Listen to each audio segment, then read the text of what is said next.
جن لوگوں نے مغرب کا سفر کیا ہے، وہاں جہاز میں 12 کے بعد 14 نمبر سیٹ آ جاتی ہے، 13 نمبر سیٹ ہی نہیں ہوتی. یہ منحوس عدد ہے.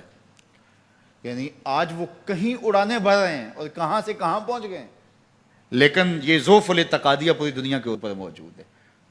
تاریخیں مخصوص ہیں کہ ان تاریخوں کو شادی کرو گے تو برکت ہوگی، اگر ان کے علاوہ کسی اور تاریخ میں شادی کرو گے تو ٹوٹ جائے گی. ہمارے ہاں بھی کچھ لوگ کہتے ہیں کہ سفر کے مہینے میں شادی ہو تو شادی کامیاب نہیں ہوتی، اور اگر کامیاب ہو بھی جائے تو اولاد نہیں ہوتی، اولاد ہو بھی جائے تو نیک نہیں ہوتی. عجیب فلسفہ ہے.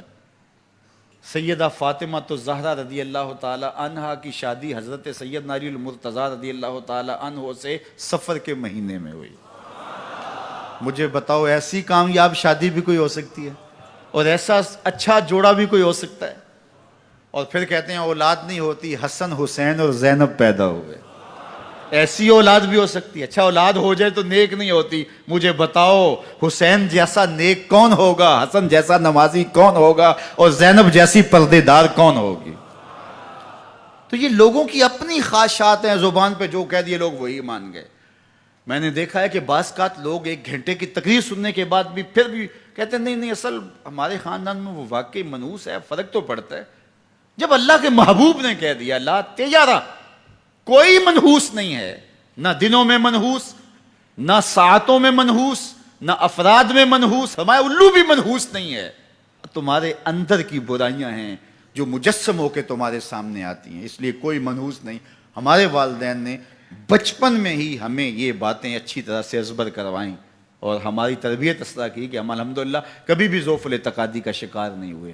تو آپ بھی اپنی اولادوں کی ابھی سے ایسی تربیت کریں کہ ان کا توکل اللہ پر ہو، ان کا توکل اللہ کی بابرکت ذات پہ ہو، اور وہ اسی پہ بھروسہ کرنے والے ہوں. جب اس پہ بھروسہ کرنے والے ہوں گے تو زندگی سوکھی گزرے گی.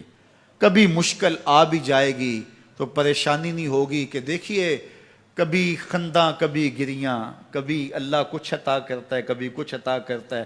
وہ محمود غزنوی کو بوڑھے لوگ محبوب تھے، لیکن سب سے زیادہ محبوب ایاز تھا. تو ایک دن اس نے اس کو خربوزہ دیا تو وہ چٹخارے لے کے کھا رہا تھا. بادشاہ نے چکھا تو وہ کڑوا تھا. کہا ایاز یہ تو کڑوا ہے. تو کہا کہ حضرت ہاں کڑوا ہے. تو کہا پھر تم مزے سے کھا رہے ہو. کہا ساری زندگی ساتھ سے میٹھی نعمتیں کھائی ہیں، آج ایک کڑوا مل گیا تو پھینک دوں. جب اس پہ توکل ہوگا تو کبھی تکلیف آئے گی تو بندہ کہے گا کوئی بات نہیں، جے سونا میرے دکھ وچ راضی تے میں سکھ نو چلے ڈاواں. تو بندہ کہے گا ٹھیک ہے کوئی بات نہیں ہے، یہ اس پہ بھی میں خوش ہوں. تو جب توکل اس پہ ہوگا تو پھر بندہ اس تکلیف میں بھی لذت لینے کا راستہ نکال لے گا. اور اگر یہ ہو کہ اس منحوسہ کی وجہ سے یہ سب کچھ ہوا ہے، کچیچیاں چڑھیں گی اس کے اوپر کہ اس نے یہ کیا ہے، مار ہی دوں قتل کر دوں، اس کو چھوڑوں نہ، زمین پہ رہنے کا حق ہی چھین لوں اس سے کہ اس منحوسہ کی وجہ سے یا اس منحوس کی وجہ سے یہ ہوا ہے.